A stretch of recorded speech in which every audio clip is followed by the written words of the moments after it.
Happy Sunday. Tomorrow's Martin Luther King Day.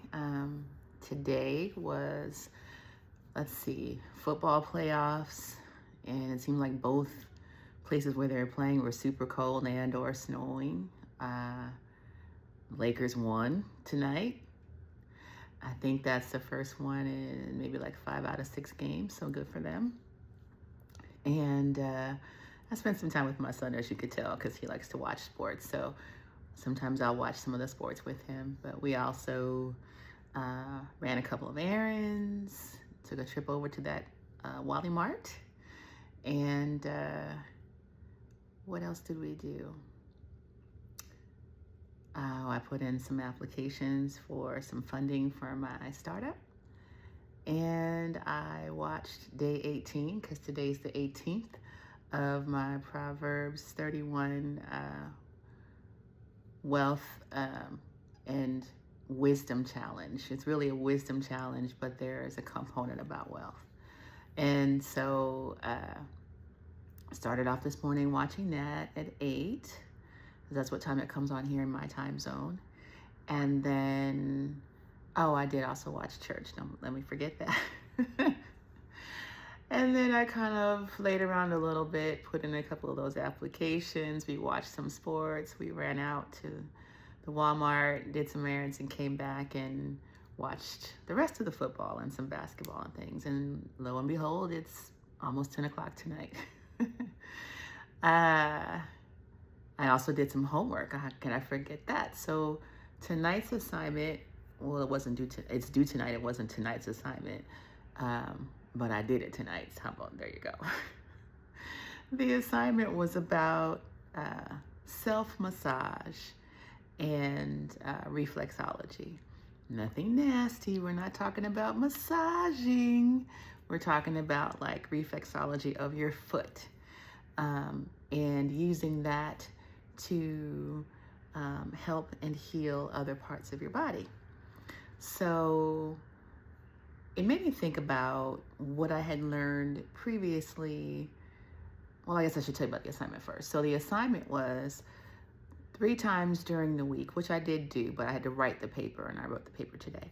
3 times during the week, spend some time giving yourself a foot massage. See what you notice.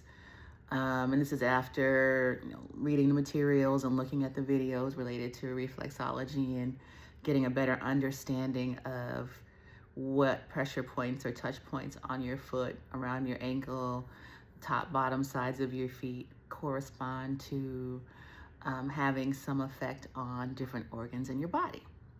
So in reflexology, the belief is that different parts of your foot correspond to pretty much every organ in your body.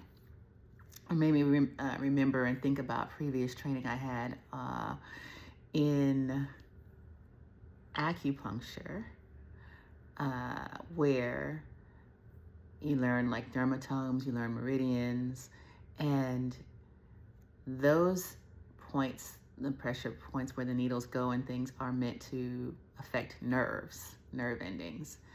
And so this is a little bit different in that it's not limited to nerves, it's for your whole body, including your organs. And so it's interesting things like, okay, this side of your toe affects this part, this part of the flat part of your foot affects, your liver, your kidneys, or your pancreas.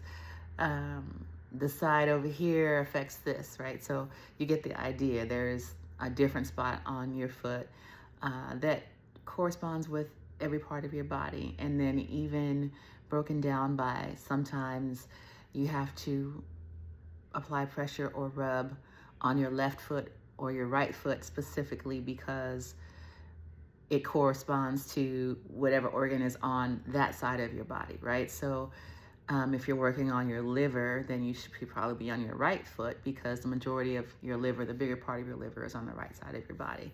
And if you're working on your stomach or your heart, then you should be working on your left foot, because the majority of that is on your left side of your body. So I did the massages.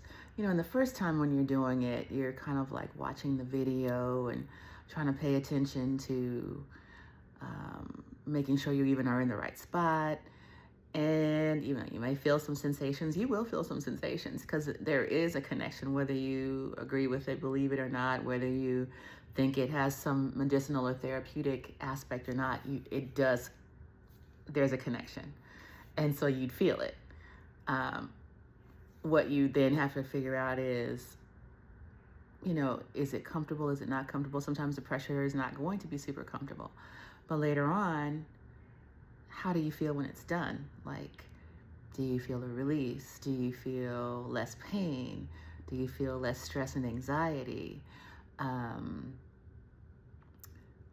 Just how did it affect you? And then I think there's also a cumulative effect from doing it more often. So I think that's why I was assigned by my professor to do it 3 times during the week, but also to kind of see as you go through the following rounds, does it become more natural for you? Do you kind of just relax into it and just do the massage, right? Not be so concerned about what pressure point you're touching, but just that you're allowing yourself this space and this time to do something that's therapeutic. Of course, the other additional benefits of it are it's free. You could do it anytime. It made me think about the fact that I could do this at work, right? I'm sitting at my desk. I can flip off my shoe and I can kind of sit there and rub my foot while I'm doing some things. And, it's also funny because I realized that at different points in my life, just instinctually, sometimes, like, say you're sitting watching TV or listening to some music, you might be rubbing your feet anyway. And it may be feeling really good to you, or your spouse or somebody may be rubbing your feet, which is also always very nice. Unless you're weirded out by feet. I know some people are. For me, I keep this pedicure action happening, and so my feet are ready at all times. But I digress again. I think it's a nice thing that you can do for yourself, that you don't have to schedule it, you don't have to pay for it, you don't have to be somewhere specific. The video, and there are some on YouTube that talk about this as well, so you could learn it on YouTube. But one of the ones that we watched as the assignment, and she's got like 300 and some thousand followers, so people are doing it. She's like, of course, maybe you want to start off by washing your feet, which I think is good. Hygiene is always good. And then she mentioned like maybe putting on some sort of an oil or, some lotion or something to moisturize or / lubricate your feet, soaking them for about 20 minutes. So it could become like a whole ritual, right? So let's say you start off, you wash your feet really well. And then maybe you have like a bucket, if you don't have one of those water bath foot massage things, and you fill it up with some warm water. She mentioned adding in potentially some milk to soften your skin, or some oil, or some apple cider vinegar. And you could add in rose petals or herbs just to make it have whatever additional scent or vibe you're going for, or to make it feel more luxurious. And again, this could still be something really cheap, or if not free, at the house, right? If you're like me and I like having fresh flowers at the house, then you may have some that are, 2 or 3 days old, whatever. You can pop off the petals of 1 or 2 of those roses and throw it in there. No big deal. Didn't cost you anything extra. And then maybe you do put a little bit of milk in there. And then some aromatherapy. I like lavender personally, but whatever floats your boat. And then you could let your feet soak. That might be enough therapy right there. But aside from that, then once they've soaked and you pull your feet out, and maybe that's when you moisturize them some, and you add on an oil or a lotion or cream or something. And as you're rubbing it in, and you start to knead those feet, and you start to do the thing, see how it feels to you. See if you notice any therapeutic benefits. And maybe you spend a few minutes before you do this and you look and learn what part of your foot you should be touching for the areas of your body that you want to feel better. You know, there's specific points for your back, your neck, your chest. I mean, literally everything, for your liver, your kidneys, for your digestion, just pain in general, for bones, for all of it. So I would recommend trying it. I found it to be beneficial, and never hurts to have a good foot soak. And if you can get somebody to do it for you, even better. But for those of us that are flying solo, it's definitely something that you could do to treat yourself and add to that soft life, add to that beauty, right? And you could make it beautiful. You could light a candle. You can do it in your bathroom. You could do it in your living room. You can do it in the dining room, wherever it feels comfortable to you. You could do it while you're watching TV or while you're listening to some mellow music. But I would recommend getting that foot rub on. What do you think? Will you try it? I think all of these things, your health is your wealth. I know we've talked about the fact that I am the founder of a fintech that is built to help Black, brown, and first generation college students, graduates, but it's also for anybody who wants to use the app, of course, to help people get their financial literacy together, to help them build emergency savings, build their credit score, pay down their student debt, and start a portfolio. Do all of these things with one app, with one setup, and then you go about your life and you shop, you make payments, you do what you're going to do anyway, and you let your money work harder for you. You know, like I think Beyonce said, put that money 3 ways.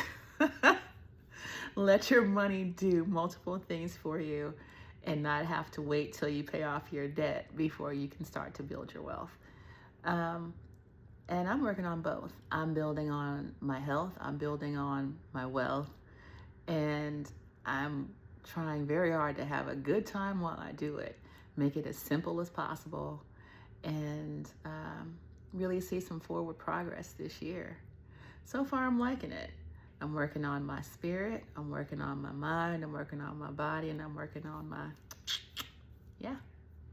So I'll keep you posted as I go. You should do the same. Let me know how it's going. Maybe we can support each other and encourage each other, give each other some tips and everything. If you want to look into my app, it's called Ujamaa Financial, because Ujamaa means cooperative economics, and I think we can help each other. I think if we learn from each other through, sharing our experiences, sharing our good finds, sharing the things that worked, the things that we've learned, I think that we can be each other's, I won't say keeper, but each other's benefit. Yeah. Like, we can help each other help ourselves, which is what we should always be doing, is helping ourselves. And we can mentor, we can reach back and grab some people, and we can keep looking forward and learning from the people who are a little bit ahead of us together. So it's ujamaa.financial, not .com. And we'll talk more about it down the line, but it's coming for you. And in the meantime, do all the things you can do to remind yourself how wonderful you are, how worthy you are, how special you are, how deserving you are of rest, of healing, of calm and peace, of love. You are worthy of all of those things. And you don't have to ask anybody for it. You don't have to beg anybody for it. You don't have to wait for it. Add some beauty to your own life. And I think as you do that, if you're looking for someone to come into your life, they'll find you. That's what I'm waiting for. I think that I will be found this year. I'm claiming that. But also, I'm going to have a good time in the meantime, no matter what. But I think if you're doing the things you love, if you're going about your life, if you're handling God's business like he told you to, then the good things that you want are going to come your way. And I can't wait to see it. I'm saying thank you in advance like it's already done. Anyway, why don't you try liking, subscribing, and telling a neighbor, tap a neighbor, tell a friend, come see me. Let's hang out together. Let's work through this together, and let's grow, get healthier together, get wealthier together, and have some laughs together and added beauty. 444, because that's my number. Have a good evening. Bye.